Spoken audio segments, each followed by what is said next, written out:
أعوذ بالله من الشيطان الرجيم. بسم الله الرحمن الرحيم. الحمد لله رب العالمين. الصلاة والسلام على رسولك سيد الأفضل المرسلين وعلى آله وصحبه أجمعين. أما بعد. رب اشرح لي صدري ويسر لي أمري واحلل عقدة من لساني يفقهوا قولي.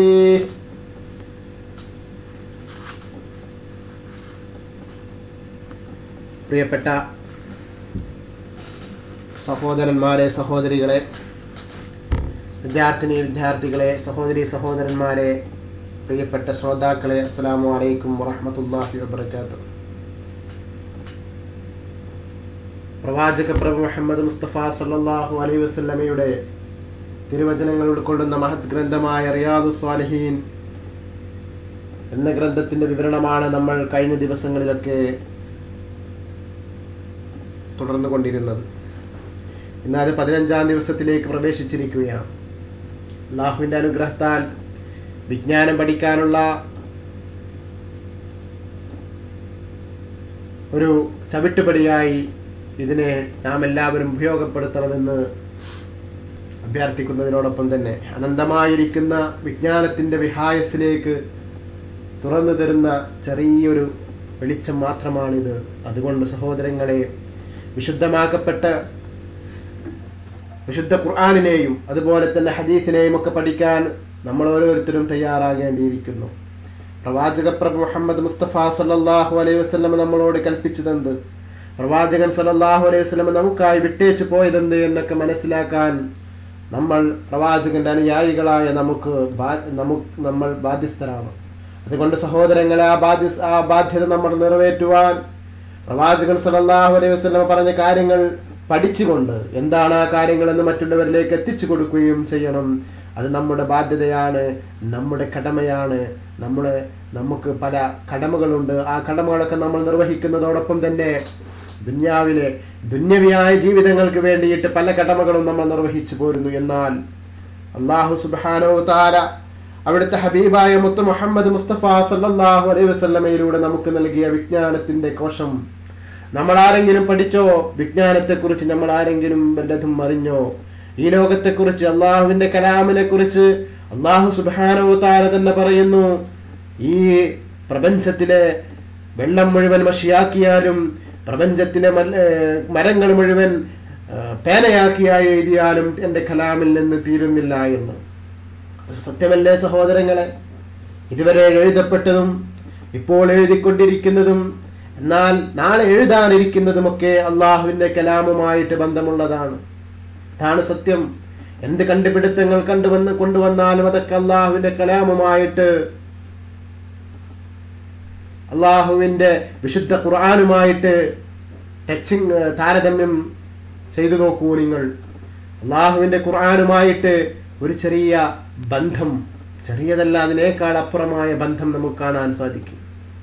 സഹോദരങ്ങളെ, ചിന്തിച്ചു നോക്കൂ. ഞാൻ ഇന്ന് കുറച്ച് ദിവസങ്ങൾക്ക് മുമ്പ് പറഞ്ഞല്ലോ, അള്ളാഹു വിശുദ്ധ ഖുർആനിൽ പറയുന്നുണ്ട്, നിങ്ങളുടെ വിരലുകളെ ഞാൻ എങ്ങനെയാണ് സംവിധാനിച്ചത്. ആദ്യകാലങ്ങളിൽ അള്ളാഹു സുബ്ഹാനഹു വ തആല ആ വിശുദ്ധ ഖുർആനിൽ പറഞ്ഞ വാചകത്തെ സഹോദരങ്ങൾ ആദ്യകാലങ്ങളിൽ വിചാരിച്ചത് സംഭവം എത്ര ശരിയാണ്. നമ്മുടെ വിരലുകൾ ഇങ്ങനെ അല്ലായിരുന്നുവെങ്കിൽ നമുക്ക് പിടിക്കാൻ പറ്റില്ലായിരുന്നു, നമുക്ക് ഈ വിരലുകൾ ഉപയോഗിക്കാൻ സാധിക്കില്ലായിരുന്നു എന്ന് തിരിച്ചറിഞ്ഞു. എന്നാൽ പിൽക്കാലത്ത് ആധുനിക യുഗത്തില് തന്റെ വിരൽ പത്തിയെ പോലെ തന്റെ വിരലിന്റെ അടയാളം മറ്റൊരാൾക്കില്ല എന്ന തിരിച്ചറിവ് ആധുനിക സമൂഹം തിരിച്ചറിഞ്ഞു. അപ്പോഴും അള്ളാഹുവിന്റെ കലാമ മുന്നിട്ട് നിൽക്കുന്നു. എന്റെ വിരലുകൾ, നിങ്ങളുടെ വിരലുകളെ ഞാൻ എങ്ങനെയാണ് സൃഷ്ടിച്ചതെന്ന് നിങ്ങൾ നോക്കുന്നില്ലയോ എന്ന് ചോദിച്ചു. വിരലുകളെ ശരിപ്പെടുത്തിയ അല്ലെങ്കിൽ വിരലുകളെ സൃഷ്ടിച്ച അള്ളാഹുവാണ്, എങ്ങനെയാണ് സൃഷ്ടിക്കുന്നില്ലേ എന്ന ആ മഹത് വചനം അപ്പോഴാണ് അതിന്റെ കൂടുതൽ ഫലങ്ങളിലേക്ക് ജനങ്ങൾ മനസ്സിലാക്കാൻ ശ്രമിച്ചത്. എന്നാൽ ഈ ആധുനിക യുഗത്തില് ചില മലയാളികളായ ചെറുപ്പക്കാർ തങ്ങളുടെ വിരൽ കൊണ്ട് ഒരു പ്രത്യേകതരം സംവിധാനം ഒരുക്കിയിരിക്കുന്നു. ഞാൻ കുറച്ച് ദിവസം മുമ്പ് പറഞ്ഞതാണത്. എങ്കിലും ഞാൻ നിങ്ങൾ ഒരിക്കൽ കൂടി ഓർമ്മപ്പെടുത്തുകയാണ്. എന്താണ് ആ സംവിധാനം? മൊബൈലിൽ ഉപയോഗിക്കുന്ന ഡിവൈസുകൾ 1 2 3 4 5 6 7 8 9 *0 #, ഇങ്ങനെയുള്ള 12 കീ നമ്മുടെ കൈവിരലിൽ അവർ അടയാളപ്പെടുത്തി. എങ്ങനെയാണ് അടയാളപ്പെടുത്തിയത്? നമുക്കെല്ലാവർക്കും ഉണ്ട് കൈവിരൽ. ആ കൈവിരലിൽ 3 ഭാഗമായിട്ട് തിരിക്കപ്പെട്ടിരിക്കുന്നു. ആ തിരിക്കപ്പെട്ട 3 ഭാഗത്തെ അവർ ഇതുപോലെ മൊബൈൽ ഡിവൈസ് പോലെ ആക്കിക്കൊണ്ട് തന്റെ തണ്ടാവിരൽ, തള്ളവിരൽ അതിലേക്ക് നെക്കുന്ന ഒരു ഉപകരണമാക്കി മാറ്റിക്കൊണ്ട് അവരാ ഡിവൈസിനെ മാറ്റുകയും തന്റെ കൈകളെ ഒരു ഡിവൈസ് ആക്കി മാറ്റിക്കൊണ്ട് സർവമായിരിക്കുന്ന മൊബൈൽ നിയന്ത്രിക്കാനും അതുപോലെ റിമോട്ട് കൺട്രോൾ നിയന്ത്രിക്കാനും ഒക്കെയുള്ള ഒരു സംവിധാനമാക്കി അവർ തങ്ങളുടെ വിരലിന്മേൽ, തള്ളവിരലിന്മേൽ ഒരു മോതിരം അണിഞ്ഞുകൊണ്ട് ആ വിരൽ കൊണ്ട് പ്രവർത്തിപ്പിക്കുന്ന, വിരൽ തുമ്പുകൊണ്ട് താങ്കൾ ഇവിടെ ഇരുന്നു കൊണ്ട് വിരൽ തുമ്പുകൊണ്ട് അങ്ങേ തലക്കലിരിക്കുന്ന TV പ്രവർത്തിപ്പിക്കാം, അവിടെ ഇരിക്കുന്ന മൊബൈലിൽ കാൾ ചെയ്യാം, അവിടെ ഇരിക്കുന്ന മറ്റു അതുപോലെയുള്ള ഉപകരണങ്ങൾ പ്രവർത്തിപ്പിക്കാം. ഇങ്ങനെയുള്ള ഒരു സംവിധാനം സഹോദരങ്ങൾ കണ്ടുപിടിച്ചു. അപ്പോഴാണ് വിശുദ്ധ ഖുർആനിലെ ഈ വാക്യം എനിക്ക് ഓർമ്മ വന്നത്. സഹോദരങ്ങളെ, ഇത് കണ്ട ആ വാർത്ത കേട്ടപ്പോൾ എനിക്ക് ഓർമ്മ വന്നു വിശുദ്ധ ഖുർആനിലെ ഈ വാക്യം. നിങ്ങളുടെ കൈവിരലുകളെ ഞാൻ എങ്ങനെയാണ് ശരിപ്പെടുത്തിയത് എന്ന് നിങ്ങൾ നോക്കുന്നില്ലയോ? അതല്ലെങ്കിൽ നിങ്ങളുടെ കൈവിരലുകൾ ശരിപ്പെടുത്തിയത് ആരാണ് എന്ന ആ ചോദ്യത്തിന്റെ ആ ഒരു ഗഹനമായിരിക്കുന്ന ആ വാക്കിന്റെ ഫലങ്ങളിലേക്ക് ചിന്തിക്കുമ്പോൾ, നാളെ ഇനി ഒരു പക്ഷേ ഇതിനുമപ്പുറം മറ്റൊരു കണ്ടുപിടുത്തവുമായി വരുമ്പോഴും അള്ളാഹുവിന്റെ ആ ചോദ്യമായി തന്നെ മുന്നിലേക്ക് നമ്മൾ നിൽക്കുകയാണ്. സഹോദരങ്ങളെ, ചിന്തിക്കണം. അതുകൊണ്ട് വിശുദ്ധ ഖുർആൻ, വിശുദ്ധമാക്കപ്പെട്ട ഖുർആൻ എത്ര തന്നെ വരാനിരിക്കുന്ന കാലഘട്ടങ്ങളിൽ പോലും എഴുതപ്പെട്ടാലും അതിലെ കലാമുകൾ തീരുന്നില്ല. അതിലേക്കുള്ള ഓരോ റൂട്ടുകളാണ് വിശുദ്ധ ഖുർആൻ പറഞ്ഞു തന്നത്. 30 ജുസുകളിൽ ഒതുങ്ങുന്ന വിശുദ്ധ ഖുർആൻ നമുക്ക് തന്നത് ഒരു വെളിച്ചം മാത്രമാണ്. അങ്ങോട്ടുള്ള ഒരു റൂട്ട്, ആ റൂട്ട് കണ്ടുപിടിക്കേണ്ടതിന് നമ്മളാണ്. ആ റൂട്ടിലേക്കുള്ള ഒരു വെളിച്ചം, വൈത്തിരിവ്, അങ്ങോട്ടുള്ള ഒരു ആരോ മാർക്ക് മാത്രമാണ്. പക്ഷേ അതിന്റെ വിഹായസിലേക്ക് ഇറങ്ങിച്ചെന്നാൽ, അതിനെക്കുറിച്ച് പഠിക്കാൻ അങ്ങ് പുറപ്പെട്ടു കഴിഞ്ഞാൽ ഇഷ്ടം പോലെ പഠിക്കാനുണ്ട് സഹോദരങ്ങളെ. വിശുദ്ധ ഖുർആനിനെ കുറിച്ചൊക്കെ പല ആളുകളും പ്രസംഗിക്കുന്നത് നമുക്ക് കേട്ടാൽ നമ്മൾ അത്ഭുതപ്പെട്ടു പോകും. വിശുദ്ധ ഖുർആൻ, ഞാനൊരു ഉദാഹരണം പറയാം. വിശുദ്ധ ഖുർആന്റെ ബിസ്മില്ലാഹിർ റഹ്മാനിർ റഹീം എന്ന വാക്ക് തന്നെ നിങ്ങൾ പരിശോധിച്ചു നോക്കൂ. ആ വിശുദ്ധ ഖുർആനിന്റെ ബിസ്മില്ലാഹിർ റഹ്മാനിർ റഹീം എന്ന വാക്ക്, ആ വാക്കുകൊണ്ടും ഫാത്തിഹ കൊണ്ടും ഒരു കണക്ക് പ്രകാരമായിട്ട് ഒരു ചെറിയൊരു പൂട്ട് വിശുദ്ധ ഖുർആനിൽ ഇട്ടിട്ടുണ്ട്. എങ്ങനെയാ? ഫാത്തിഹയിലെ ബിസ്മി ഒഴിവാക്കിയാൽ പിന്നെ നമുക്ക് ലഭിക്കുന്നത് 6 ആയത്താണ്. ഈ 6 ആയത്തും ബിസ്മില്ലാഹിർ റഹ്മാനിർ റഹീം എന്ന വാക്കിലെ 19 അക്ഷരം ഉൾക്കൊള്ളുന്നതാണ് ബിസ്മില്ലാഹിർ റഹ്മാനിർ റഹീം. ഈ 19ഉം ഈ 6ഉം കൂടെ ഒന്ന് നിങ്ങൾ ഗുണിച്ചു നോക്കൂ, നിങ്ങൾക്ക് വിശുദ്ധ ഖുർആനിലെ സൂറത്തുകളുടെ എണ്ണം ലഭിക്കും. ചിന്തിക്കണം സഹോദരങ്ങൾ. അതാണ് വിശുദ്ധ ഖുർആൻ. അങ്ങനെ ബിസ്മിയുടെ ആയത്തിലേക്ക് ഇറങ്ങി ചെല്ലുമ്പോൾ തന്നെ നമ്മൾ കണ്ടതൊന്നുമല്ല, നമ്മൾ കേട്ടതൊന്നുമല്ല, നമ്മൾ അറിഞ്ഞതൊന്നുമല്ല ഇത് എന്ന് നമുക്ക് മനസ്സിലാക്കാൻ സാധിക്കും. അതുകൊണ്ട് സഹോദരങ്ങളെ, ഈ ഹദീസ് പഠന ക്ലാസ് നമുക്ക് ദീനിന്റെ വിജ്ഞാനം കരസ്ഥമാക്കാനുള്ള ഒരു ചെറിയ വെളിച്ചം നൽകുകയാണ്. ഒരു ചെറിയ വെളിച്ചം എന്ന് വെച്ചാൽ ഒരു മിന്നാമിന്നിന്റെ വെളിച്ചം പോലും ഇല്ലാത്ത ഒരു ചെറിയ വെളിച്ചം. ഈ വെളിച്ചത്തെ പ്രകാശിപ്പിക്കേണ്ടത് ഇനി ഓരോരുത്തരുമാണ്. നമ്മൾ ഓരോരുത്തരും, ഞാനും നിങ്ങളും ഈ വെളിച്ചത്തെ പ്രകാശിപ്പിച്ച് കൂടുതൽ ഹദീസുകൾ, കൂടുതൽ വിജ്ഞാനങ്ങൾ കരസ്ഥമാക്കാൻ നാം ശ്രമിക്കേണ്ടിയിരിക്കുന്നു. അതുപോലെ തന്നെ നമ്മൾ അറിഞ്ഞതിൽ മറ്റുള്ളവരിലേക്ക് എത്തിച്ചു കൊടുക്കുക. ഇന്ന് നാം ഈ കേൾക്കുന്നത് മറ്റുള്ളവരിലേക്ക് എത്തിച്ചു കൊടുക്കാനുള്ള സംവിധാനങ്ങളും നിങ്ങൾ ഉപയോഗപ്പെടുത്തുക എന്ന് അഭ്യർത്ഥിച്ചുകൊണ്ട് നമ്മുടെ പഠന ക്ലാസ്സിലേക്ക് നാം പ്രവേശിക്കുകയാണ് പ്രിയപ്പെട്ട സഹോദരങ്ങളെ. അധ്യായം 38. അല്ലാഹുവിന് വിധേയരാവാൻ കുടുംബത്തോടും സന്താനങ്ങളോടും കൽപ്പിക്കണം. അതിനെക്കുറിച്ച് പറയുന്ന ബാബാണ്. അതിനെക്കുറിച്ചുള്ള ഹദീസുകൾ, ആയത്തുകളൊക്കെ പറയുന്ന ബാബാണ്. അല്ലാഹു പറഞ്ഞു, നിന്റെ കുടുംബത്തോട് നിസ്കരിക്കാൻ കൽപ്പിക്കുക, അതിനുവേണ്ടി നീ ക്ഷമാശീലമുള്ളവരാകുക. തോഹ 132 ആയത്ത്.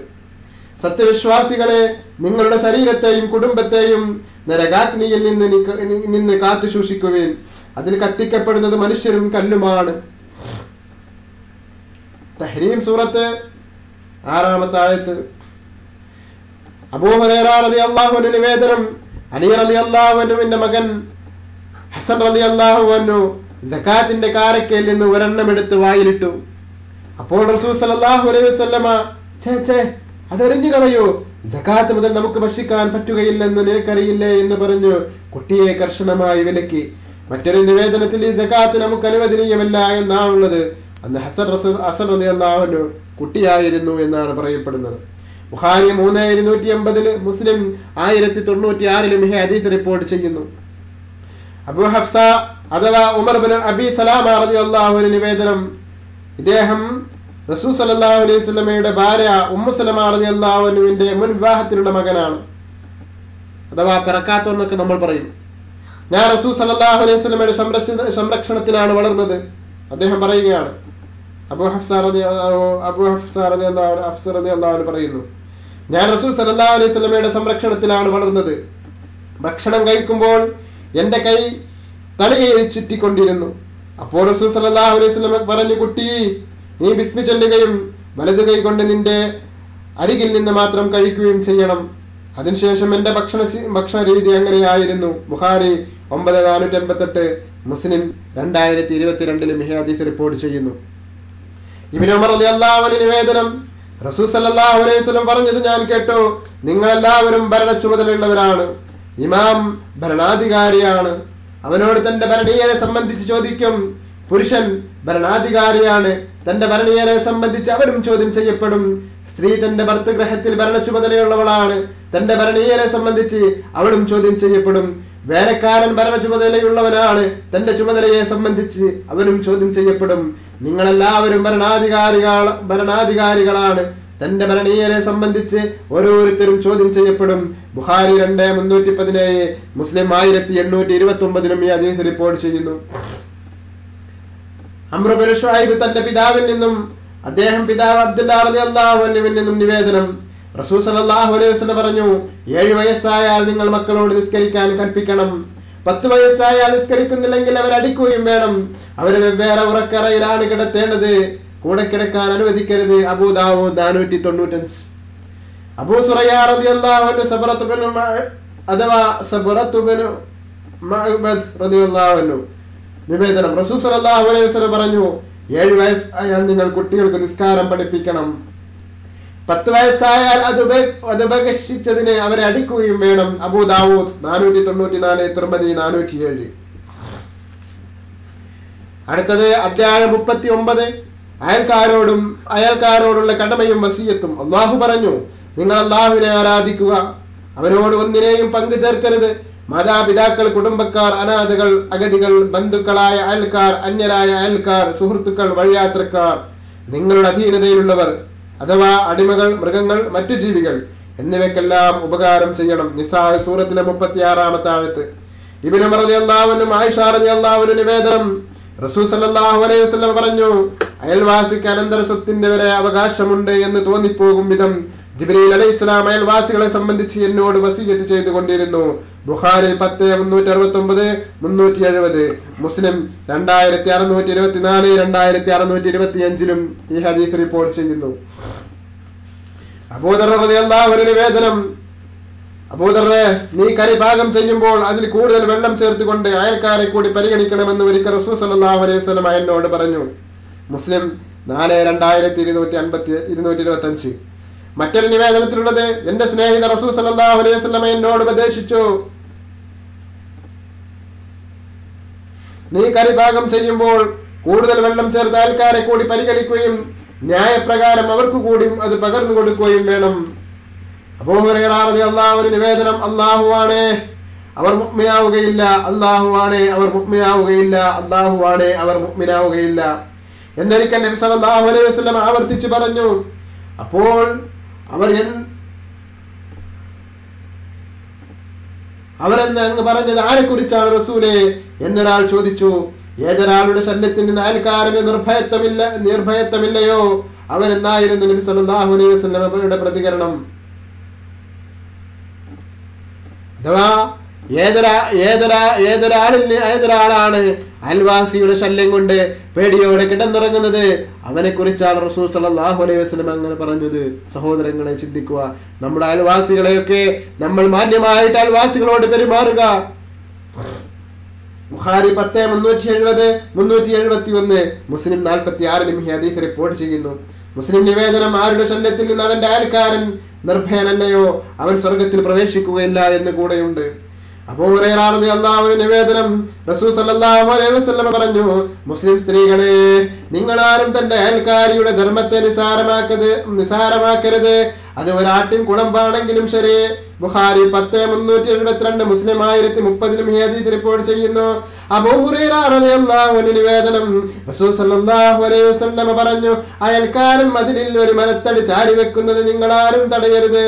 പിന്നെ അബൂ ഹുറൈറ റളിയല്ലാഹു അൻഹു പറഞ്ഞു, നിങ്ങൾ സുന്നത്തിനെ അവഗണിക്കുന്നത് ഞാൻ കാണുന്നുണ്ടല്ലോ, അല്ലാഹു ആണ്, ഇത് നിങ്ങളുടെ ഇടയിലേക്ക് തന്നെ ഞാൻ തൊടുത്തുവിടും. ബുഖാരി 5:79-80, മുസ്ലിം 1609 ഹദീസ് റിപ്പോർട്ട് ചെയ്യുന്നു. അബൂ ഹുറൈറ റളിയല്ലാഹു അൻഹു നിവേദനം, റസൂൽ സല്ലല്ലാഹു അലൈഹി വസല്ലം പറഞ്ഞു, ആര് അല്ലാഹുവിലും അന്ത്യനാളിലും വിശ്വസിക്കുന്നുവോ അവൻ അയൽക്കാരനെ ശല്യപ്പെടുത്താതിരിക്കട്ടെ. ആര് അല്ലാഹുവിലും അന്ത്യദിനത്തിലും വിശ്വസിക്കുന്നുവോ അവൻ അതിഥിയെ സൽക്കരിക്കട്ടെ. ആര് അല്ലാഹുവിലും അന്ത്യദിനത്തിലും വിശ്വസിക്കുന്നുവോ അവൻ നല്ലത് പറയട്ടെ, അല്ലെങ്കിൽ മൗനം ദീക്ഷിക്കട്ടെ. ബുഖാരി 10:373, മുസ്ലിം 47 ഈ ഹദീസ് റിപ്പോർട്ട് ചെയ്യുന്നു. അബൂ ശുറൈഹ് റളിയല്ലാഹു അൻഹു നിവേദനം, നബി സല്ലല്ലാഹു അലൈഹി വസല്ലം പറഞ്ഞു, അല്ലാഹുവിലും അന്ത്യനാളിലും വിശ്വസിക്കുന്നവൻ അയൽക്കാരന് ഉപകാരം ചെയ്യട്ടെ. അല്ലാഹുവിലും അന്ത്യനാളിലും വിശ്വസിക്കുന്നവൻ നല്ലത് മാത്രം പറയട്ടെ, അല്ലെങ്കിൽ മൗനം ദീക്ഷിക്കട്ടെ. ബുഖാരി 10:373, മുസ്ലിം 48 ഈ ഹദീസ് റിപ്പോർട്ട് ചെയ്യുന്നു. സഹോദരങ്ങളെ, ചിന്തിക്കുക. ആയിഷ റളിയല്ലാഹു അൻഹ നിവേദനം, ഞാൻ റസൂൽ സല്ലല്ലാഹു അലൈഹി വസല്ലമയോട് ചോദിച്ചു, അല്ലാഹുവിന്റെ റസൂലേ, എനിക്ക് 2 അയൽക്കാരുണ്ട്, അവരിൽ ആർക്കാണ് ഞാൻ ഹദിയ കൊടുക്കേണ്ടത്? ആരുടെ വീടിന്റെ വാതിലാണോ എന്നോട് ഏറ്റവും അടുത്തുള്ളത് അവർക്ക് എന്നായിരുന്നു നബി സല്ലല്ലാഹു അലൈഹി വസല്ലമയുടെ പ്രതികരണം. ആരാണോ തന്റെ വീടിന്റെ വാതിലിനോട് ഏറ്റവും അടുത്തത് അവർക്ക് എന്ന്. ബുഖാരി 10:374 ഹദീസ് റിപ്പോർട്ട് ചെയ്യുന്നു. ഇബ്നു ഉമർ റളിയല്ലാഹു അൻഹു നിവേദനം, റസൂൽ സല്ലല്ലാഹു അലൈഹി വസല്ലം പറഞ്ഞു, സുഹൃത്തുക്കളോട് നല്ല നിലയിൽ വർത്തിക്കുന്നവരാണ് അല്ലാഹുവിന്റെ അടുത്ത് ഉത്തമനായ കൂട്ടുകാരൻ. അയൽക്കാരനോട് നല്ല നിലയിൽ വർത്തിക്കുന്നവനാണ് അല്ലാഹുവിന്റെ അടുക്കൽ ഉത്തമനായ അയൽക്കാരൻ. തിർമിദി 1945 ഈ ഹദീസ് റിപ്പോർട്ട് ചെയ്യുന്നു. സഹോദരങ്ങളെ, ചിന്തിക്കുക. അതുകൊണ്ട് അയൽക്കാരോട്, സുഹൃത്തുക്കളോടൊക്കെ നല്ല നിലയിൽ വർത്തിക്കുക, അതാണ് അല്ലാഹുവിന് ഇഷ്ടം. മാതാപിതാക്കൾക്ക് ഗുണം ചെയ്യലും കുടുംബബന്ധം ചേർക്കലും, അധ്യായം 40. അല്ലാഹു പറഞ്ഞു, ആരുടെ പേരിലാണോ നിങ്ങൾ ചോദിക്കുന്നത് ആ അല്ലാഹുവിനെയും കുടുംബബന്ധത്തെയും നിങ്ങൾ സൂക്ഷിക്കണം. നിസാ സൂറത്തിലെ 1-ാമത്തെ ആയത്ത്. ചേർക്കാൻ അല്ലാഹു കൽപ്പിച്ച ബന്ധങ്ങളെ ചേർക്കുന്നവർ. റഅദ് 21. മാതാപിതാക്കൾക്ക് ഉപകാരം ചെയ്യാൻ മനുഷ്യരോട് നാം വസിയ്യത്ത് ചെയ്തിരിക്കുന്നു.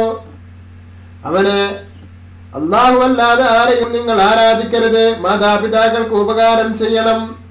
അവനെ അല്ലാഹുവിനെ അല്ലാതെ ആരെയും നിങ്ങൾ ആരാധിക്കരുത്. മാതാപിതാക്കൾക്ക് ഉപകാരം ചെയ്യണം. അവരിൽ ഒരാൾ 2 പേരുമോ വാർദ്ധക്യം പ്രാപിച്ച നിന്റെ അടുത്ത് എത്തിയാൽ, അഥവാ സംരക്ഷണം ആവശ്യമായി വന്നാൽ അവരോട് ഛേ എന്ന് പോലും നീ പറഞ്ഞു പോകരുത്. അവരെ ആട്ടിയകറ്റരുത്. മാന്യമായ വാക്കുകൾ മാത്രമേ അവരോട് നീ പറയാവൂ. കാരുണ്യവും വിനയമാകുന്ന ചിറക് അവർക്ക് വേണ്ടി താഴ്ത്തിക്കൊടുക്കണം. നാദാ, അവർ 2 പേരും ചെറുപ്രായത്തിൽ എന്നെ പോറ്റി വളർത്തിയതിലുപരി നീ അവർക്ക് കരുണ ചെയ്യണമേ, നീ അവർക്ക് ഗുണം ചെയ്യണമേ എന്ന് നീ പ്രാർത്ഥിക്കുകയും വേണം.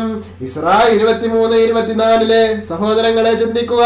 മാതാപിതാക്കൾക്ക് വേണ്ടി പ്രാർത്ഥിക്കാൻ അല്ലാഹു സുബ്ഹാനഹു വ തആല തന്റെ വിശുദ്ധ ഖുർആനിലൂടെ നമ്മോട് പറയുകയാണ്. വിശുദ്ധ ഖുർആനിലൂടെ തന്നെ പ്രാർത്ഥന പറഞ്ഞു തരികയാണ്. സഹോദരങ്ങളെ, ചിന്തിക്കുക. മാതാപിതാക്കളെ എത്രത്തോളം ബഹുമാനിക്കണമെന്നതിന്റെ ഒരു ബഹുമാനിക്കണമെന്നതിന്റെ ഒരു വസ്തുതയല്ലേ വിശുദ്ധ ഖുർആൻ നമ്മോട് ഉണർത്തുന്നത്. അതുകൊണ്ട് സഹോദരങ്ങളെ, മാതാപിതാക്കളെ ആട്ടിയകറ്റുന്ന സഹോദരങ്ങളെ, മാതാപിതാക്കളെ മാറ്റി നിർത്തുന്ന സഹോദരങ്ങളെ, ചിന്തിക്കുക സഹോദരങ്ങളെ. നിങ്ങളുടെ മാതാപിതാക്കളെ നിങ്ങൾ ആട്ടിയകറ്റുന്നത്, മാതാപിതാക്കളെ മാറ്റി നിർത്തുന്നത്, മാതാപിതാക്കളോട് അനാവശ്യമായിട്ട് നിങ്ങൾ അവരെ ചീത്ത വിളിക്കുന്നത്, മാതാപിതാക്കളെ നിങ്ങൾ വിഷമിപ്പിക്കുന്നത് എല്ലാം അല്ലാഹുവിന്റെ അടുത്ത് വളരെ വളരെ വളരെയേറെ ശിക്ഷ അനുഭവിക്കേണ്ട ഒരു വസ്തുതയാണ്. അത് ഈ ലോകത്ത് വെച്ചും പരലോകത്ത് വെച്ചും നിങ്ങൾ അനുഭവിക്കേണ്ടി വരും. അതുകൊണ്ട് സഹോദരങ്ങളെ, ഒരിക്കലും മാതാപിതാക്കളോട് മോശമായി പെരുമാറരുത്. മാതാപിതാക്കളോട് മോശമായി പെരുമാറരുത്. അവരുടെ മനസ്സിലെ വിദേശമുണ്ടാകുന്ന രീതിയിൽ, വെറുപ്പുളവാക്കുന്ന രീതിയിൽ അവരോട് പെരുമാറരുത്. അങ്ങനെ വല്ലതും നമ്മുടെ കയ്യിൽ നിന്ന് നമ്മൾ അറിയാതെ സംഭവിച്ചു പോയിട്ടുണ്ടെങ്കിൽ അവരോട് മാപ്പ് ചോദിക്കുക. അവരോട് മാപ്പ് ചോദിക്കുന്നത് നാം എന്തിനാണ് അവരോട് മാതാപിതാക്കളോട് മാപ്പ് ചോദിക്കുന്നതിൽ വിഷമം അതല്ലെങ്കിൽ ലജ്ജ ഒക്കെ കരുതുന്നത്? സഹോദരങ്ങളെ, അങ്ങനെ ഒരിക്കലും കരുതേണ്ട ആവശ്യമില്ല. നമ്മുടെ മാതാപിതാക്കളാണ്. നമ്മളൊന്നുമല്ലാതിരുന്ന കാലഘട്ടത്തില്, നമ്മളൊന്നുമല്ലാതിരുന്ന സമയത്ത്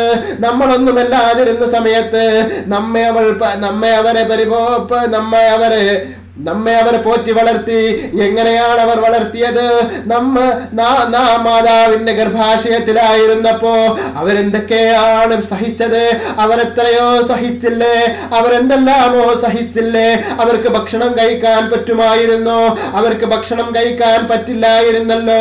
അവർക്ക് ഭക്ഷണം എന്തെങ്കിലും അടുത്തേക്ക് ചെല്ലുമ്പോഴേക്ക് അവർ ഛർദിക്കുമായിരുന്നില്ലേ? അതുകൊണ്ട് അവർ ഭക്ഷണം മാറ്റിവെച്ചില്ലേ? അവരതുപോലെ തന്നെ ഭക്ഷണങ്ങൾ മാറ്റിവെച്ചില്ലേ? സഹോദരങ്ങളെ ചിന്തിക്കുക. അവർ മറ്റു പലഹാരങ്ങൾ കഴിച്ചിരുന്നില്ല. അവർ മറ്റു കാര്യങ്ങളിൽ ഏർപ്പെട്ടിരുന്നില്ല. കാരണം അവർക്ക് അതിന്റെയൊക്കെ വിഷമം അനുഭവിച്ചവരാണ്, അതിന്റെയൊക്കെ വേദന അനുഭവിച്ചവരാണ്. അവർക്ക് പുരുഷന്മാരെ സ്വന്തം ഭർത്താവിന്റെ കൂടെ കിടക്കാൻ പോലും മടിയുള്ള സമയമായിരുന്നു. ആ സമയത്ത് നമ്മളെ ഗർഭം ധരിച്ച സമയത്ത് അത്രത്തോളം കഷ്ടത അനുഭവിച്ച് എത്ര ഉമ്മമാരുണ്ട് സഹോദരങ്ങളെ. അങ്ങനെ അതെല്ലാം സഹിച്ച് തന്റെ കുഞ്ഞിനൊന്നും പറ്റരുതെന്ന വിശ്വാസത്തോടുകൂടെ, ആ സൂക്ഷ്മതയോടുകൂടെ അവർ തങ്ങളെ 10 മാസം തന്റെ വയറ്റിൽ ചുമന്ന്, ആ 10 മാസം ചുമന്നതിന് ശേഷം അവർ അതിനെ വളരെയേറെ വേദന സഹിച്ച് അവർ പ്രസവിച്ചു. സഹോദരങ്ങളെ ചിന്തിക്കുക. അവർ പ്രസവിച്ചതിന് ശേഷം നിങ്ങൾക്ക് എന്തറിയാമായിരുന്നു? പ്രസവിച്ചു വീണ നമുക്ക് എന്തറിയാമായിരുന്നു? നമ്മൾ വാവിട്ട് കരയുമ്പോൾ അവർ നമുക്ക് വേണ്ട മുലപ്പാൽ നൽകി, അമ്മിന്റെ പാൽ നൽകി, അതിന്റെ മധുരം നമ്മൾ നുകർന്നു. നമ്മൾ വിരിപ്പുകൾ മോശമാക്കിയപ്പോൾ ആ വിരിപ്പുകളൊക്കെ അവരെ കഴുകി തുടച്ചു. നമ്മളെ അവർ കുളിപ്പിച്ചു, നമ്മെ അവർ വേണ്ട രീതിയിൽ ശുശ്രൂഷണം നമുക്ക് എല്ലാവിധ കാര്യങ്ങളും ചെയ്തു തന്നു. എന്നിട്ട് നമ്മളെ അവർ വളർത്തി, നമ്മെ അവർ എല്ലാം പഠിപ്പിച്ചു തന്നു. നമ്മൾ സ്കൂളിൽ പോയിട്ടല്ലല്ലോ അക്ഷരങ്ങൾ പഠിച്ചത്, നമ്മൾ സ്കൂളിൽ പോയിട്ടല്ലല്ലോ സംസാരിക്കാൻ പഠിച്ചത്, നമ്മൾ സ്കൂളിൽ പോയിട്ടല്ലല്ലോ മറ്റു കാര്യങ്ങളൊക്കെ പഠിച്ചത്. കണ്ടു കഴിഞ്ഞാൽ അതൊക്കെ പഠിച്ചത് എവിടെ നിന്നാണ്? കണ്ടു കഴിഞ്ഞാൽ ഇന്നതാണെന്ന് പഠിച്ചത് എവിടെ നിന്നാണ്? അത് ഉമ്മയുടെ അടുത്ത് നിന്നല്ലേ, മാതാപിതാക്കളുടെ അടുത്ത് നിന്നല്ലേ? അങ്ങനെയൊക്കെ നമ്മൾ പഠിച്ച് അങ്ങനെ വന്ന് അന്ന് നമുക്ക് ആരും ഭക്ഷണം നൽകാനുണ്ടായിരുന്നില്ല. ആ സമയത്ത് അവർ ഭക്ഷണം പാകം ചെയ്തു തന്നു. നമുക്ക് ഇഷ്ടപ്പെട്ടത് തന്നെ അവർ തന്നു. നമ്മൾക്ക് വേണ്ട സമയത്ത് നമ്മെ അവർ ഉറക്കി. നമ്മൾ ഉറങ്ങുമ്പോൾ അവര് ശബ്ദമുണ്ടാക്കാതിരുന്നു നമ്മെ ഉറക്കിലേക്ക് നയിച്ചു. നമ്മെ ഉണർത്താതെ അവർ നമ്മെ ഉറക്കി. ആ സമയത്തൊക്കെ നമ്മെ ഉറക്കി. അങ്ങനെയൊക്കെ നമ്മുടെ ഉറക്കിന് പോലും ഭംഗം വരുത്താത്ത രീതിയിൽ അവർ നമ്മെ പോറ്റി വളർത്തിക്കൊണ്ട് നമ്മൾ വലിയ ആളുകളായിട്ട് ഇന്നലെ കയറി വന്ന പെണ്ണ് നമ്മോട് പറയുകയാണ്, എന്റെ ഉമ്മ നിങ്ങളുടെ ഉമ്മ എന്നെങ്ങനെ ചെയ്തെന്ന് പറയുമ്പോഴേക്ക് നമ്മൾ ആ ഭാഗത്തേക്ക് തിരിഞ്ഞുകൊണ്ട് ഉമ്മയെ ചീത്ത വിളിക്കാൻ തുനിയുന്ന മനുഷ്യ, ഉമ്മയെ ചീത്ത വിളിക്കാൻ തുനിയുന്ന മനുഷ്യ, ഉമ്മയെ ചീത്ത വിളിക്കാൻ തുനിയുന്ന മനുഷ്യ, നീ ചിന്തിക്കുക ഉമ്മയെ കുറിച്ച്. ഉമ്മ ആരായിരുന്നു നിനക്ക്? നീ ആരായിരുന്നു? നീ ഒന്നുമല്ലാത്ത കാലത്ത് ഉമ്മ നിനക്കെല്ലാമായിരുന്നു എന്നുള്ള ചിന്തയുണ്ടാകണം. അതുകൊണ്ട് ഉമ്മയിൽ നിന്ന് എന്ത് തന്നെ സംഭവിച്ചാലും ശരി, വാർദ്ധക്യ സഹജമായ കാലങ്ങൾ വരുമ്പോൾ ആരിൽ നിന്നും എന്തും സംഭവിച്ചേക്കാം. പക്ഷെ അതൊക്കെ ക്ഷമിച്ചുകൊണ്ട് മുന്നോട്ട് പോകണം. അതുകൊണ്ട് സഹോദരങ്ങളെ, നിന്റെ ഉമ്മയെയും നിന്റെ ഉപ്പയെയും ഒക്കെ നീ സ്നേഹിക്കണം. നിന്റെ ഉമ്മയോടും ഉപ്പയോടും ഒക്കെ നമ്മൾ എന്തെങ്കിലും അറിയാതെ വല്ല തെറ്റും ചെയ്തിട്ടുണ്ടെങ്കിൽ അവരോട് പൊരുത്തപ്പെടിപ്പിക്കണം. അവരുടെ സന്തോഷം നമ്മൾ വാങ്ങണം. അവരുടെ മനസ്സിന്റെ വേദന, അവരുടെ മനസ്സ് ഏതെങ്കിലും വിധത്തിൽ നമ്മുടെ ഒരു ചെറിയ പ്രവർത്തനങ്ങൾ കൊണ്ട് വന്നിട്ടുണ്ടെങ്കിൽ അവരോട് നമ്മൾ ക്ഷമ ചോദിക്കണം. അവരോട് നമ്മൾ ക്ഷമ ചോദിച്ചിട്ട് അവർക്ക് വേണ്ടതൊക്കെ ചെയ്തു കൊടുക്കണം. തന്റെ ഉമ്മാക്ക് വേണ്ടിയല്ലേ, തന്റെ ഉപ്പാക്ക് വേണ്ടിയല്ലേ നാം എന്തിനു മടി കാണിക്കണം? കാരണം നമ്മെ വളർത്തിയത് അവരാണ്. നമ്മൾ ഏത് പൊസിഷനിൽ എത്തിയാലും നമ്മൾ ആ പൊസിഷനിൽ എത്താനുള്ള കാരണക്കാരനാരാണ്? അത് എന്റെ ഉമ്മയാണ്, അത് എന്റെ ഉപ്പയാണ്. അവരില്ലായിരുന്നെങ്കിൽ ഞാനില്ല എന്ന ആ ചിന്ത നമുക്കുണ്ടായിക്കൊണ്ട് നമ്മൾ അവർക്ക് വേണ്ടി ഖിദ്മത്ത് ചെയ്യൽ ബാധ്യതയാണ് സഹോദരങ്ങളെ. അതുകൊണ്ട് സഹോദരങ്ങളെ, തന്റെ ഉമ്മയെയും ഉപ്പയെയും വെറുപ്പിക്കാതെ ജീവിക്കാനുള്ള തൗഫീഖ് അല്ലാഹു സുബ്ഹാനഹു വ തആല നമുക്കെല്ലാവർക്കും നൽകുമാറാകട്ടെ. സഹോദരങ്ങളെ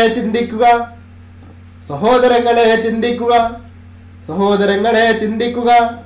മാതാവിന്റെ കാലടിയിലാണ് സ്വർഗമെന്ന് പറഞ്ഞിട്ടുണ്ടെങ്കിൽ അത് കാലിന്റെ അടിയിൽ മാന്തി നോക്കിയാൽ കിട്ടില്ല. മാതാവിന്റെ കാലടിയിലാണ് സ്വർഗമെന്ന് പറഞ്ഞാൽ മാതാവിന് വേണ്ട ഖിദ്മത്ത് ചെയ്തു കൊടുക്കുമ്പോൾ ആ സ്വർഗം നമുക്ക് ലഭിക്കും. ആ സ്വർഗം ലഭിക്കാനുള്ള ഭാഗ്യം നമുക്കുണ്ടാകട്ടെ. അതുകൊണ്ട് സഹോദരങ്ങളെ ചിന്തിക്കുക. നമുക്ക് വിഷയത്തിലേക്ക് പ്രവേശിക്കാം. വീണ്ടും മാതാപിതാക്കളെ സംബന്ധിച്ച് മനുഷ്യനോട് നാം വസിയത്ത് ചെയ്തിട്ടുണ്ട്. മാതാവ് വളരെ ക്ഷീണത്തോടെയാണ് അവനെ ഗർഭം ധരിച്ചത്. മുലകുടി നിർത്തുന്നതിന് 2 കൊല്ലം വേണ്ടി വന്നു. അതിനാൽ എനിക്കും എന്റെ മാതാപിതാക്കൾക്കും നീ നന്ദി ചെയ്യണം. ലുഖ്മാൻ സൂറത്തിലെ 14-ാമത്തെ ആയത്താണിത്. 312-ാമത്തെ ഹദീസ് ഇബ്നു മസ്ഊദ് റളിയല്ലാഹു അൻഹു നിവേദനം. അല്ലാഹുവിന് ഏറ്റവും ഇഷ്ടപ്പെട്ട കർമ്മം ഏതാണ് റസൂലേ എന്ന് ഞാൻ ചോദിച്ചു. അപ്പോൾ അല്ലാഹുവിന്റെ റസൂൽ പറഞ്ഞു, നിസ്കാരം കൃത്യസമയത്ത് നിർവഹിക്കലാണെന്നായിരുന്നു റസൂൽ സല്ലല്ലാഹു അലൈഹി വസല്ലമയുടെ മറുപടി. പിന്നെ ഏതാണ് റസൂലേ? ഞാൻ പിന്നെയും ചോദിച്ചു. മാതാപിതാക്കൾക്ക് ഗുണം ചെയ്യലാണെന്നായിരുന്നു റസൂൽ സല്ലല്ലാഹു അലൈഹി വസല്ലമയുടെ മറുപടി. പിന്നെ ഏതാണെന്ന് ഞാൻ വീണ്ടും ചോദിച്ചപ്പോൾ അവിടുന്ന് പറഞ്ഞു, വിശുദ്ധ യുദ്ധം. ബുഖാരി 10:336, മുസ്ലിം 85 ഹദീസ് റിപ്പോർട്ട് ചെയ്യുന്നു. സഹോദരങ്ങളെ ചിന്തിക്കുക. ഞാൻ പറഞ്ഞല്ലോ, നിസ്കാരം കഴിഞ്ഞാൽ രണ്ടാമത്തേത് മാതാപിതാക്കൾക്ക് ഗുണം ചെയ്യുന്നതാണ് അല്ലാഹുവിന് ഏറ്റവും ഇഷ്ടമുള്ള ഇബാദത്ത്. അബൂ ഹുറൈറ റളിയല്ലാഹു അൻഹു നിവേദനം. റസൂൽ സല്ലല്ലാഹു അലൈഹി വസല്ലം പറഞ്ഞു, മറ്റൊരാളുടെ അധീനതയിൽ അടിമയായി കഴിയുകയാണ് പിതാവെന്നും കണ്ടാൽ അദ്ദേഹത്തെ വില കൊടുത്ത് വാങ്ങി മോചിപ്പിച്ചാലല്ലാതെ ഒരു സന്താനവും പിതാവിനോടുള്ള കടമ നിർവഹിച്ചവനാവുകയില്ല. മുസ്ലിം 1510 ഹദീസ് റിപ്പോർട്ട് ചെയ്യുന്നു. അബൂ ഹുറൈറ റളിയല്ലാഹു അൻഹു നിവേദനം. റസൂൽ സല്ലല്ലാഹു അലൈഹി വസല്ലം പറഞ്ഞു, ആരെങ്കിലും അല്ലാഹുവിലും അന്ത്യനാളിലും വിശ്വസിക്കുന്നുവെങ്കിൽ അതിഥിയെ സൽക്കരിച്ചു കൊള്ളട്ടെ. ആരെങ്കിലും അല്ലാഹുവിലും അന്ത്യനാളിലും വിശ്വസിക്കുന്നുവെങ്കിൽ കുടുംബബന്ധം പുലർത്തട്ടെ. ആരെങ്കിലും അല്ലാഹുവിലും അന്ത്യദിനത്തിലും വിശ്വസിക്കുന്നുവെങ്കിൽ നല്ലത് പറയട്ടെ, അല്ലെങ്കിൽ മൗനം ദീക്ഷിക്കട്ടെ. ബുഖാരി 10:373, മുസ്ലിം 47 ഹദീസ് റിപ്പോർട്ട് ചെയ്യുന്നു. അബൂ ഹുറൈറ റളിയല്ലാഹു അൻഹു നിവേദനം. റസൂൽ സല്ലല്ലാഹു അലൈഹി വസല്ലം പറഞ്ഞു, അല്ലാഹു സൃഷ്ടികർമ്മത്തിൽ നിന്ന് വിരമിച്ചപ്പോൾ കുടുംബബന്ധം ചോദിച്ചു. കുടുംബബന്ധം വിച്ഛേദിക്കപ്പെടുന്നതിൽ നിന്ന് നിന്നോട് അഭയം തേടാനുള്ള ഒരവസരമല്ലേ ഇത്? അപ്പോൾ അല്ലാഹു, അതെ, നിന്റെ ബന്ധം ചേർത്തവരെ ഞാൻ ചേർക്കുകയും നിന്റെ ബന്ധം വിച്ഛേദിച്ചവരെ ഞാൻ വിച്ഛേദിക്കുകയും ചെയ്യുന്നത് നിനക്കിഷ്ടമല്ലേ എന്ന് തിരിച്ചു ചോദിച്ചു. കുടുംബബന്ധം അതെ എന്ന് പറഞ്ഞപ്പോൾ അല്ലാഹു പറഞ്ഞു, എന്നാൽ അങ്ങനെ നിനക്ക് ഞാൻ ഉറപ്പു തരാം. തുടർന്ന് റസൂൽ സല്ലല്ലാഹു അലൈഹി വസല്ലം പറഞ്ഞു, നിങ്ങൾ ഉദ്ദേശിക്കുന്നുവെങ്കിൽ അത് ഓതുക. ജനങ്ങളുടെ കാര്യങ്ങൾ ഏറ്റെടുത്തുകൊണ്ട് നിങ്ങൾ ഭൂമിയിൽ കുഴപ്പമുണ്ടാക്കുകയും കുടുംബബന്ധം മുറിക്കുകയും ചെയ്യുന്നവരാകുകയാണോ? അങ്ങനെ ചെയ്യുന്നവരെ അള്ളാഹു ശപിക്കുകയും സത്യം ശ്രവിക്കുന്ന കാര്യത്തിൽ ബധിരന്മാരും കാണുന്ന കാര്യത്തിൽ അന്ധന്മാരുമായിരിക്കുകയും ചെയ്യുന്നതാണ്. മുഹമ്മദ് 22:23, ബുഖാരി 10:349, 13:392, മുസ്ലിം 2554 ഈ ഹദീസ് റിപ്പോർട്ട് ചെയ്യുന്നു. മറ്റൊരു നിവേദനത്തിലുള്ളത്, അള്ളാഹു കുടുംബ ബന്ധത്തോട് പറഞ്ഞു, നിന്നെ ചേർത്തവരെ ഞാൻ ചേർക്കുകയും നിന്നെ മുറിച്ചവരെ ഞാൻ മുറിക്കുകയും ചെയ്യും. ബുഖാരിയില് അങ്ങനെയാണുള്ളത്. അബൂ ഹുറൈറ റളിയല്ലാഹു നിവേദനം, ഒരാൾ റസൂൽ സല്ലല്ലാഹു അലൈഹി വസല്ലമയുടെ സന്നിധിയിൽ ചെന്ന് ചോദിച്ചു, അള്ളാഹുവിന്റെ റസൂലേ, ജനങ്ങളിൽ ആരോടാണ് ഏറ്റവും നല്ല നിലയിൽ സഹവസിക്കാൻ എനിക്ക് ബാധ്യതയുള്ളത്? റസൂൽ സല്ലല്ലാഹു അലൈഹി വസല്ലമ പറഞ്ഞു, നിന്റെ മാതാവിനോട്. പിന്നെ ആരോടാണെന്ന് അദ്ദേഹത്തിന്റെ ചോദ്യത്തിന് നിന്റെ മാതാവിനോട് എന്ന് തന്നെ നബി സല്ലല്ലാഹു അലൈഹി വസല്ലമ മറുപടി നൽകി. പിന്നെ ആരോട് എന്ന് മൂന്നാമതും ചോദിച്ചപ്പോഴും നിന്റെ മാതാവിനോട് എന്ന് തന്നെ മൂന്നാമത് നബി സല്ലല്ലാഹു അലൈഹി വസല്ലമ പറഞ്ഞു. പിന്നെ ആരോട് എന്ന് നാലാമത്തെ ചോദ്യത്തിന് റസൂൽ സല്ലല്ലാഹു അലൈഹി വസല്ലമ പറഞ്ഞു, നിന്റെ പിതാവിനോട്. മറ്റൊരു നിവേദനത്തിലുള്ളത്, അള്ളാഹുവിന്റെ റസൂലേ, ഞാൻ ആരോടാണ് നല്ല നിലയിൽ സഹവസിക്കാൻ കൂടുതൽ ബാധ്യതപ്പെട്ടത് എന്നൊരാൾ ചോദിച്ചപ്പോൾ റസൂൽ സല്ലല്ലാഹു അലൈഹി വസല്ലം പറഞ്ഞു, നിന്റെ മാതാവിനോട്, പിന്നെ നിന്റെ മാതാവിനോട്, പിന്നെ നിന്റെ മാതാവിനോട്, പിന്നെ നിന്റെ പിതാവിനോട്, പിന്നെ നിന്നോട് കൂടുതൽ അടുത്തവരോട്. ബുഖാരി 10:336, മുസ്ലിം 2548 ഈ ഹദീസ് റിപ്പോർട്ട് ചെയ്യുന്നു. അബൂ ഹുറൈറ റളിയല്ലാഹു അൻഹു നിവേദനം, മാതാപിതാക്കളിൽ ഒരാളെയോ രണ്ടുപേരെയും വാർദ്ധക്യം ബാധിച്ചവരായി ലഭിച്ചിട്ടും അവരോടുള്ള കടമകൾ നിറവേറ്റി സ്വർഗത്തിൽ പ്രവേശിക്കാൻ കഴിയാത്തവന്റെ മൂക്ക് നിലംപതിച്ചു പോകട്ടെ അഥവാ നശിച്ചു പോകട്ടെ എന്ന് നബി സല്ലല്ലാഹു അലൈഹി വസല്ലം 3 പ്രാവശ്യം പറഞ്ഞു. മുസ്ലിം 2551 ഹദീസ് റിപ്പോർട്ട് ചെയ്യുന്നു. സഹോദരങ്ങളെ, മാതാപിതാക്കൾ അടുത്ത് കെട്ടിയിട്ട് അവരോടുള്ള ബാധ്യത നിറവേറ്റാതിരിക്കുന്നവരെ നശിച്ചു പോകട്ടെ എന്ന് അല്ലാഹുവിന്റെ റസൂൽ പറഞ്ഞിട്ടുണ്ടെങ്കിൽ സഹോദരങ്ങളെ, അല്ലാഹു സുബ്ഹാനഹു വ തആല ആ പ്രാർത്ഥനയ്ക്ക് ഉത്തരം നൽകുക തന്നെ ചെയ്യും. അബൂ ഹുറൈറ റളിയല്ലാഹു അൻഹു നിവേദനം, ഒരാൾ നബി സല്ലല്ലാഹു അലൈഹി വസല്ലമയോട് പറഞ്ഞു, എനിക്ക് ചില കുടുംബക്കാരുണ്ട്, ഞാൻ അവരോട് ബന്ധം പുലർത്തുന്നു, എന്നാൽ അവർ ബന്ധം വിച്ഛേദിക്കുന്നു. ഞാൻ അവരോട് നല്ല നിലയിൽ പെരുമാറുന്നു, അവരാകട്ടെ എന്നോട് മോശമായി പെരുമാറുന്നു. ഞാൻ അവർക്ക് വേണ്ടി സഹിക്കുന്നു, അവർ എന്നോട് അവിവേകം കാണിക്കുന്നു. ഞാൻ എന്ത് ചെയ്യണം റസൂലേ?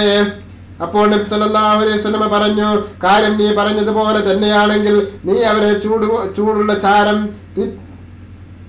വെണ്ണീർ തീറ്റുന്നത് പോലെയാണിത്. ഈ നിലയിൽ നിലനിൽക്കുവോളം അള്ളാഹുവിൽ നിന്ന് അവർക്കെതിരിൽ ഒരു സഹായം നിന്നോടൊന്നിച്ചുണ്ടാവും. മുസ്ലിം 2558 ഈ ഹദീസ് റിപ്പോർട്ട് ചെയ്യുന്നു. സഹോദരങ്ങളെ, ചിന്തിക്കുക, അവരിങ്ങോട്ട് എന്ത് തന്നെ ചെയ്താലും അങ്ങോട്ട് ഗുണം ചെയ്യുമ്പോൾ അവർ വെണ്ണീർ തീരുന്ന പോലെയാണെന്നാണ് അല്ലാഹുവിന്റെ റസൂൽ പറഞ്ഞത്. എങ്കിൽ പോലും നിനക്കൊരു സഹായം ഉണ്ടാകും, നീ അതിൽ നിന്ന് പിന്തിരിയണ്ട എന്ന് തന്നെ അല്ലാഹുവിന്റെ റസൂൽ പറയുന്നു.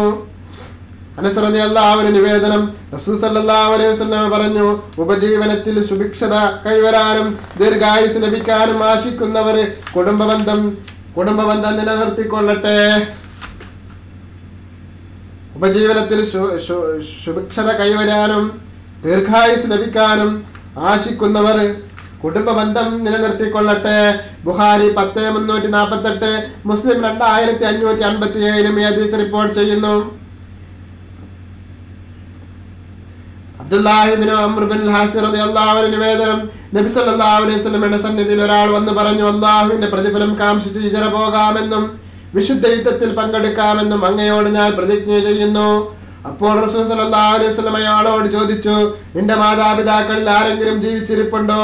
ആഗതൻ അതെ, അവർ 2 പേരും ജീവിച്ചിരിപ്പുണ്ട് എന്ന് പറഞ്ഞപ്പോൾ നബി സല്ലല്ലാഹു അലൈഹി വസല്ലം വീണ്ടും ചോദിച്ചു, അല്ലാഹുവിന്റെ പ്രതിഫലം കാംക്ഷിച്ചുകൊണ്ട് തന്നെയാണോ നീ പ്രതിജ്ഞ ചെയ്തത്?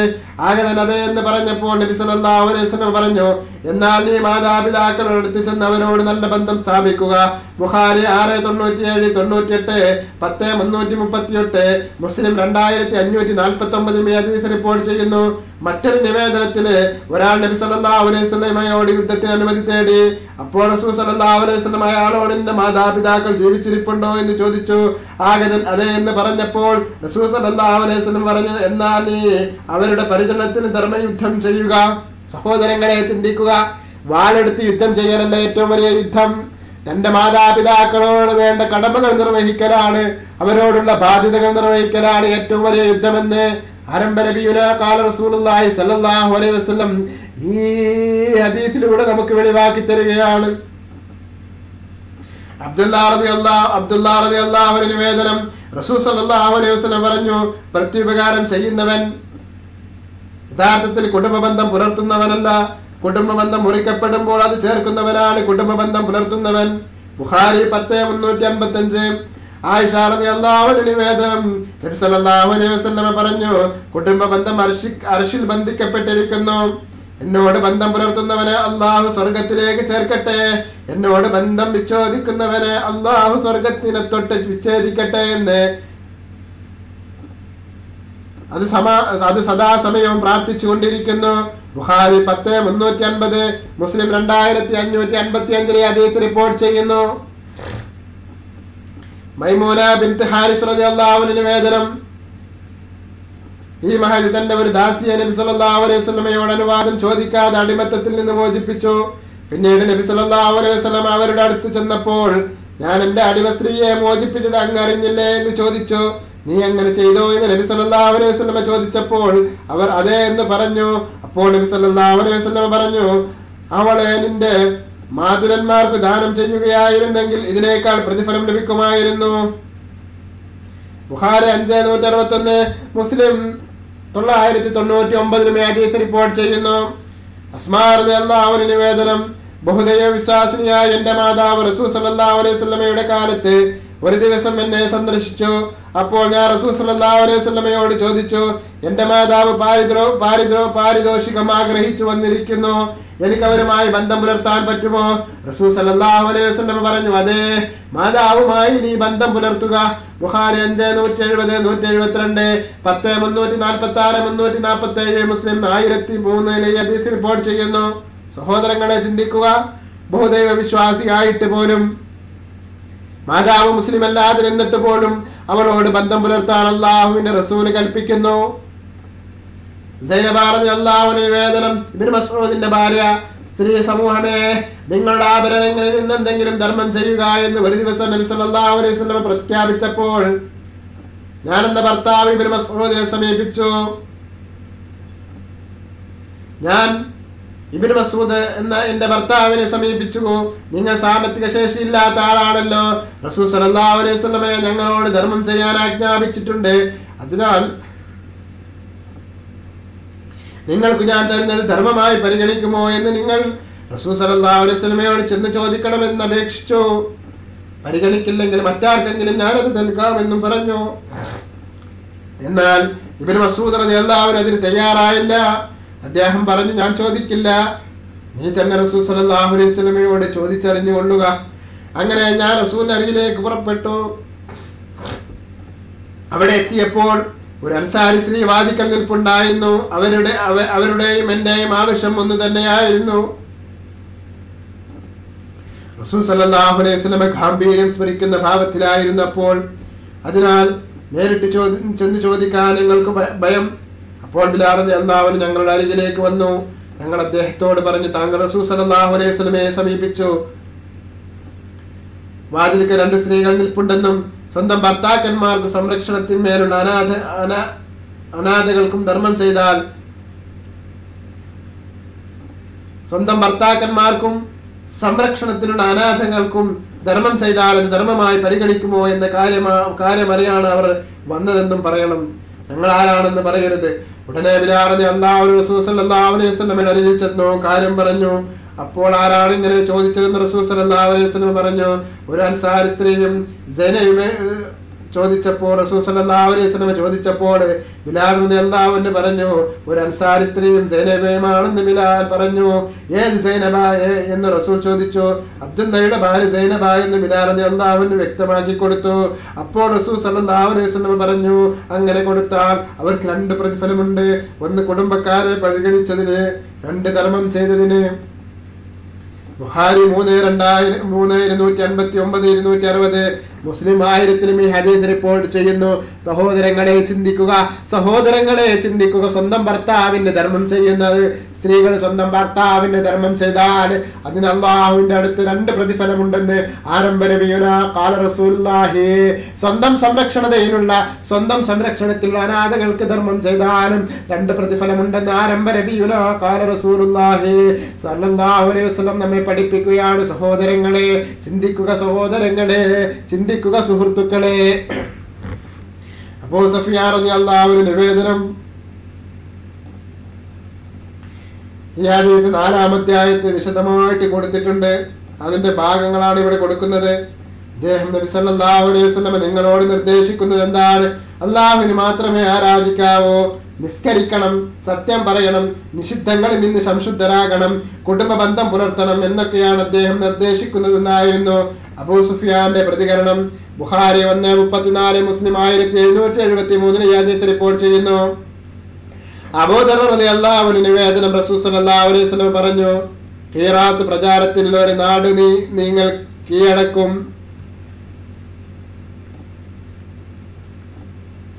ഒരു നിവേദനത്തിൽ ഈജിപ്ത് ഖീറാത്ത് പ്രചാരണത്തിലുള്ള നാടാണെന്നും അത് നിങ്ങൾ കീഴടക്കുമെന്നുമാണുള്ളത്. അന്ന് ആ നാട്ടുകാരുടെ നിങ്ങൾ നന്മ ഉപദേശിക്കണം, കാരണം അവരോട് നമുക്ക് ഉത്തരവാദിത്വവും കുടുംബ ബന്ധവുമുണ്ട്. മറ്റൊരു നിവേദനത്തിൽ ആ നാട് കീഴടക്കിയാൽ അവിടുത്തുകാർക്ക് നിങ്ങൾ നന്മ ചെയ്യണം, അവരോട് നമുക്ക് ചില ഉത്തരവാദിത്വവും കുടുംബ ബന്ധവും വൈവാഹിക ബന്ധവുമുണ്ട്. മുസ്ലിം 2543 ഹദീസ് റിപ്പോർട്ട് ചെയ്യുന്നു. പണ്ഡിതാഭിപ്രായ പ്രകാരം ഇസ്മായിൽ നബി അലൈഹി ഇസ്ലാമിന്റെ മാതാവ് ഹാജറ റളിയല്ലാഹു അൻഹ ഈജിപ്തുകാരിയാണ്. ഇതാണ് കുടുംബ ബന്ധം. റസൂൽ സല്ലല്ലാഹു അലൈഹി വസല്ലമയുടെ മകൻ ഇബ്രാഹിമിന്റെ മാതാവ് മാരിയ ഈജിപ്തുകാരിയുടെ ഗോത്രത്തിൽപ്പെട്ടവരാണ്. വൈവാഹിക ബന്ധം അതാണ്. അബൂ ഹുറൈറ റളിയല്ലാഹു അൻഹു നിവേദനം, നിന്റെ അടുത്ത ബന്ധുക്കൾക്ക് താക്കീത് നൽകുക. ശൂറ 214 ആയത്താണിത്. എന്ന ഖുർആൻ സൂക്തം അവതരിപ്പിച്ചപ്പോൾ റസൂൽ സല്ലല്ലാഹു അലൈഹി വസല്ലം ഖുറൈശികളെ വിളിച്ചു വരുത്തി അവരെല്ലാവരും ഒരിടത്ത് സമ്മേളിച്ചപ്പോൾ നബി സല്ലല്ലാഹു അലൈഹി വസല്ലം അവരെ പൊതുവായും ചിലരെ പ്രത്യേകമായി ഉപദേശിച്ചുകൊണ്ട് പറഞ്ഞു, അബ്ദുശബ്ദ് ഗോത്രമേ, കഅബ് ഗോത്രമേ, നരകാഗ്നിയിൽ നിന്ന് സ്വശരീരങ്ങളെ നിങ്ങൾ രക്ഷിക്കുവേൻ. ബനൂ മുർറ, നിങ്ങളുടെ സ്വശരീരങ്ങളെ നരകത്തിൽ നിന്ന് രക്ഷിക്കുക. ബനു അബ്ദു മനാഫേ, നിങ്ങളും സ്വശരീരങ്ങളെ നരകത്തിൽ നിന്ന് രക്ഷിക്കുക. ബനു ഹാഷിമേ, നിങ്ങളുടെ ശരീരത്തെയും നരകത്തിൽ കടക്കാതെ രക്ഷിക്കുക. ബനു അബ്ദുൽ മുത്തലിബ് ഗോത്രങ്ങളെ, നിങ്ങളുടെ ശരീരങ്ങളെ നരകത്തിൽ നിന്ന് രക്ഷിക്കുക. ഫാത്തിമ, നിന്റെ ശരീരം നരകത്തിൽ പോകുന്നതിനെ സൂക്ഷിക്കണം.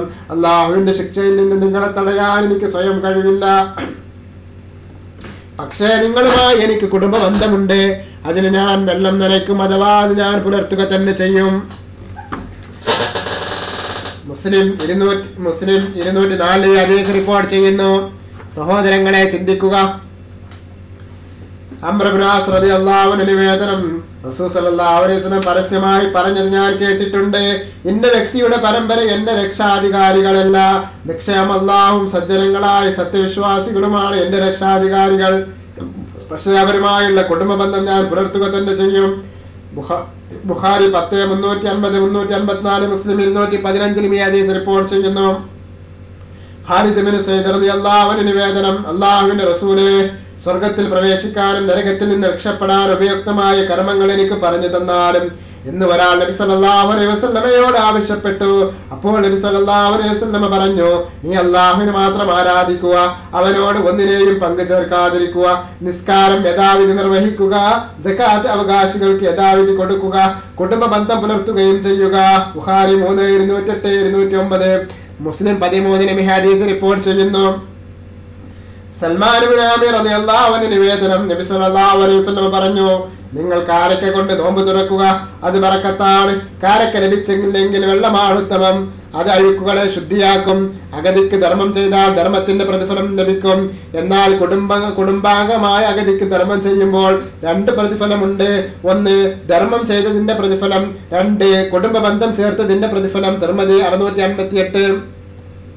ഇബ്നു ഉമർ റളിയല്ലാഹു അൻഹു നിവേദനം, എന്റെ ഭാര്യയെ ഞാൻ വളരെയധികം സ്നേഹിച്ചിരുന്നു, എന്നാൽ എന്റെ പിതാവ് ഉമർ റളിയല്ലാഹു അൻഹുവിന് അവളോട് വെറുപ്പായിരുന്നു.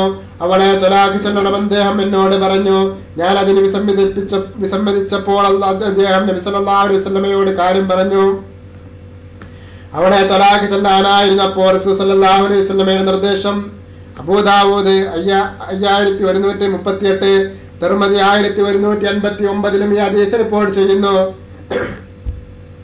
അബൂദർദാ റളിയല്ലാഹു അൻഹു നിവേദനം, ഒരാൾ എന്നോട് ചോദിച്ചു, എന്റെ ഭാര്യയെ തൊലാഖ് ചൊല്ലാൻ എന്റെ മാതാവ് കൽപ്പിക്കുന്നു, ഞാൻ എന്ത് ചെയ്യണം? ഞാൻ പറഞ്ഞു, മാതാപിതാക്കളാണ് സ്വർഗ കവാടങ്ങളിൽ പ്രധാനമെന്ന് നബി സല്ലല്ലാഹു അലൈഹി വസല്ലം പറഞ്ഞത് ഞാൻ കേട്ടിട്ടുണ്ട്.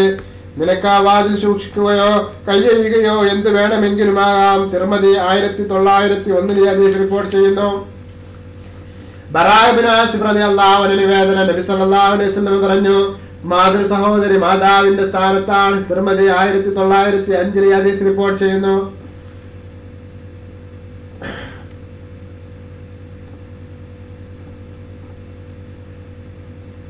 മഹാനായ ഇമാം റബീ റളിയല്ലാഹു അൻഹു പറയുകയാണ്, 12259 ഹദീസുകൾ ഈ വിഷയമായിട്ട് ബന്ധമുള്ളതാണ്. വേറെയും ധാരാളം ഹദീസുകളുണ്ട്.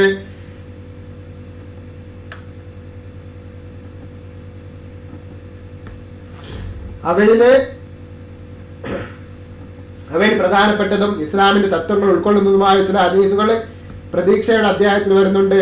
അതിലെ ഒരു ഹദീസ് ശ്രദ്ധിക്കുക. അംർ റളിയല്ലാഹു അൻഹു പറഞ്ഞു, നുബുവത്തിന്റെ ആദ്യഘട്ടത്തിൽ ഞാൻ നബി സല്ലല്ലാഹു അലൈഹി വസല്ലമയെ ചെന്ന് കണ്ട് ചോദിച്ചു, താങ്കൾ ആരാണ്? റസൂൽ സല്ലല്ലാഹു അലൈഹി വസല്ലം, ഞാൻ നബിയാണ് എന്ന് പറഞ്ഞു. അപ്പോൾ ഞാൻ എന്ത് നബി എന്ന് ചോദിച്ചു. അവിടുന്ന് പറഞ്ഞു, അല്ലാഹു എന്നെ നബിയായി നിയോഗിച്ചതാണ്.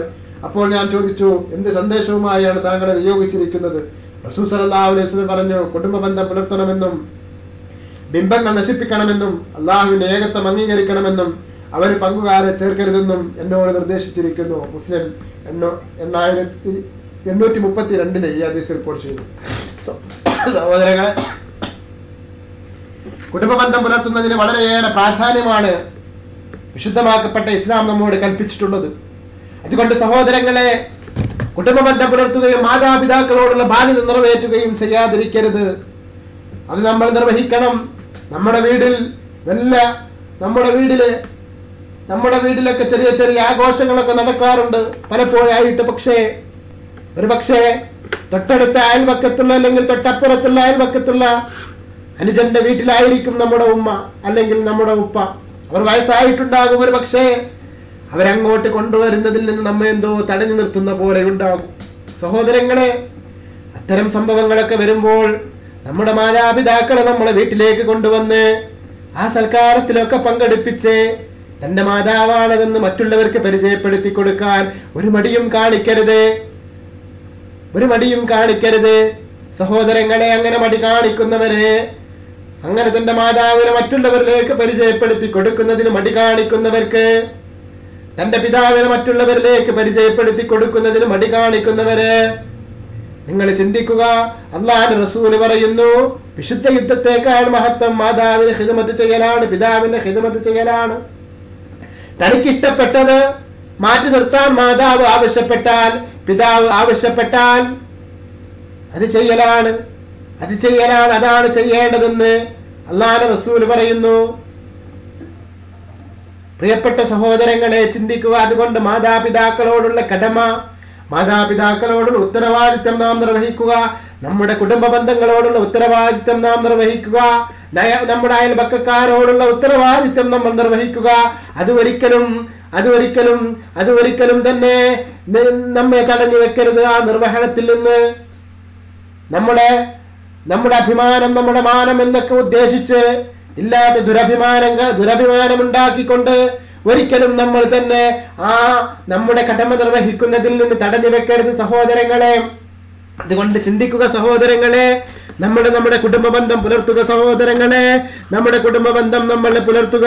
നമ്മോടിങ്ങനെ അവരെങ്ങനെ പെരുമാറി എന്ന് നമ്മൾ ചിന്തിക്കണ്ട. നമ്മോടെങ്ങനെ അവർ പെരുമാറി, നമ്മോടവരെന്തെല്ലാം ചെയ്തു എന്ന് നമ്മൾ ചിന്തിക്കണ്ട. നമ്മൾ അവരോട് നല്ല നിലയിൽ പ്രവർത്തിക്കുക. നമ്മുടെ പ്രവർത്തനം അവർക്ക് വേണ്ട രീതിയിൽ ഉപകാരപ്പെടുന്ന രീതിയിൽ പ്രവർത്തിക്കുക. നമ്മൾ അവർക്ക് വേണ്ടി പ്രവർത്തിക്കുക. അവർ നമ്മെ ദ്രോഹിച്ചാലും നമ്മൾ അവർക്ക് നല്ലത് ചെയ്യുക. നമ്മളിൽ നിന്ന് പ്രശ്നമൊന്നും വരരുത്. നമ്മളിൽ നിന്ന് യാതൊരു ബുദ്ധിമുട്ടും വരരുത്. നമ്മൾ നല്ല നല്ല കാര്യങ്ങൾ ചെയ്യുന്നത് ഒരുപക്ഷെ അവർക്ക് ദേഷ്യമായിരിക്കാം, എങ്കിലും നമ്മൾ അല്ലാഹുവിന്റെ സഹായത്തോടെ നല്ല നല്ല പ്രവർത്തനങ്ങൾ അവരിൽ ചെയ്യുക, നല്ല നല്ല പ്രവർത്തനങ്ങൾ അവർക്ക് ചെയ്തു കൊടുക്കുക, നല്ല നല്ല സഹായങ്ങൾ നമ്മൾ ചെയ്തു കൊടുക്കുക. നമ്മൾ കാരണം അവർ ബുദ്ധിമുട്ടുണ്ട് അനുഭവിക്കരുത്, നമ്മൾ കാരണം അവരെന്നെല്ലാ അയൽവാസികളും ബുദ്ധിമുട്ട് അനുഭവിക്കരുത്. സഹോദരങ്ങളെ ചിന്തിക്കുക. അതുകൊണ്ട് സഹോദരങ്ങളെ, അങ്ങനെയൊക്കെ നല്ല നിലയിൽ പ്രവർത്തിക്കാൻ അല്ലാഹു സുബ്ഹാനഹു വ തആല നമുക്കെല്ലാവർക്കും തൗഫീഖ് നൽകട്ടെ. ഈ കേട്ടതും പറഞ്ഞതും ഒരു സ്വാലിഹായ അമലായ അല്ലാഹു സുബ്ഹാനഹു വ തആല നമ്മിൽ നിന്ന് സ്വീകരിക്കുമാറാകട്ടെ. വിജ്ഞാനത്തിന്റെ അനന്തമായിരിക്കുന്ന വിഹായസിലേക്ക് കൂടുതൽ കൂടുതൽ ചെന്നുകൊണ്ട് കൂടുതൽ അറിവ് പകരാനുള്ള കരുത്ത് അല്ലാഹു സുബ്ഹാനഹു വ തആല നമുക്ക് നൽകട്ടെ. ദീനീ വിജ്ഞാനം പഠിക്കാനും അതനുസരിച്ച് പ്രവർത്തിക്കുന്ന മുത്തഖീങ്ങളായ സ്വാലിഹീങ്ങളിൽ നമ്മെ അല്ലാഹു സുബ്ഹാനഹു വ തആല ഉൾപ്പെടുത്തുകയും ചെയ്യട്ടെ. ദീനീ വിജ്ഞാനം പഠിക്കാനുള്ള അവസരങ്ങൾ അല്ലാഹു സുബ്ഹാനഹു വ തആല നമുക്ക് ഏറെ നൽകട്ടെ എന്ന് പ്രാർത്ഥിച്ചുകൊണ്ട് ഞാൻ നിർത്തുന്നു. എല്ലാവരോടും ദുആ വസിയത്തോടു കൂടെ അസ്സലാമു അലൈക്കും വറഹ്മത്തുള്ളാഹി വബറകാതുഹു.